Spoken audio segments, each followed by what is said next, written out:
សួស្តីបងប្អូននេះ Church Catholic Church នៅទីក្រុង Harrisburg Pennsylvania ខ្ញុំចូលចិត្តមក Church នឹងព្រោះឪពុកម្ដាយធម៌យើងអ្នក sponsor យើងមកអាមេរិកនេះ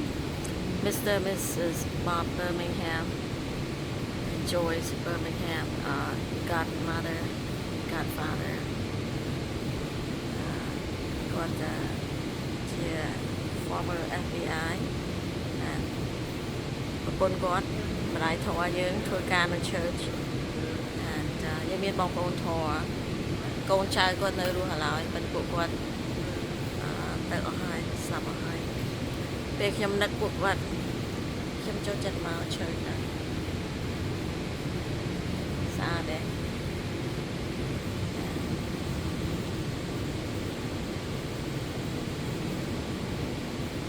ព្រះបង្កើតយើងឲ្យមានម្ដាយឪពុកជួយយើងណាហើយក្រៅពីឪពុកម្ដាយយើងបង្កើតយើងមានឪពុកម្ដាយធម៌ទៀតគេហៅថា godmother godfather ឪពុកម្ដាយធម៌ព្រះ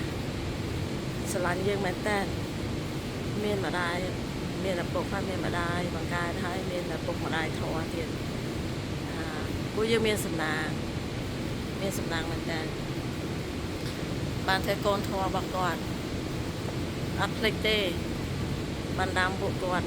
អត់ភ្លេចទេ legacy របស់គាត់យើងនឹងបន្ត legacy ពួកគាត់ទៀតបន្ត legacy ពួកគាត់ទៀតយើងនឹងបង្រៀន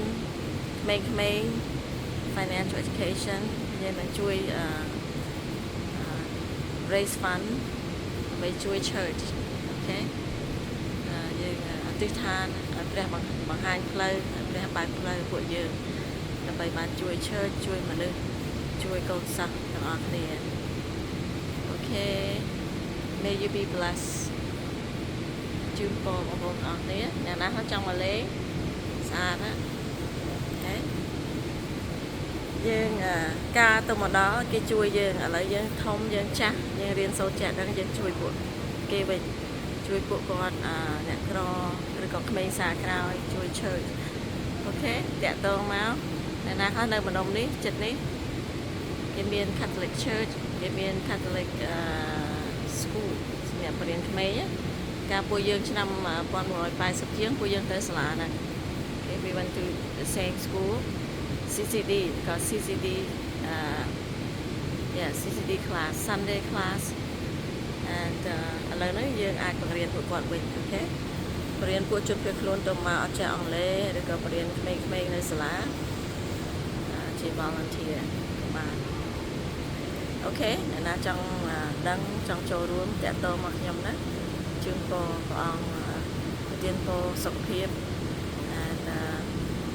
happiness and fortune អូខេដើម្បីជួយ homeless ច្រើនណានៅក្រុងនេះឲ្យតែទីក្រុងមាន homeless ច្រើន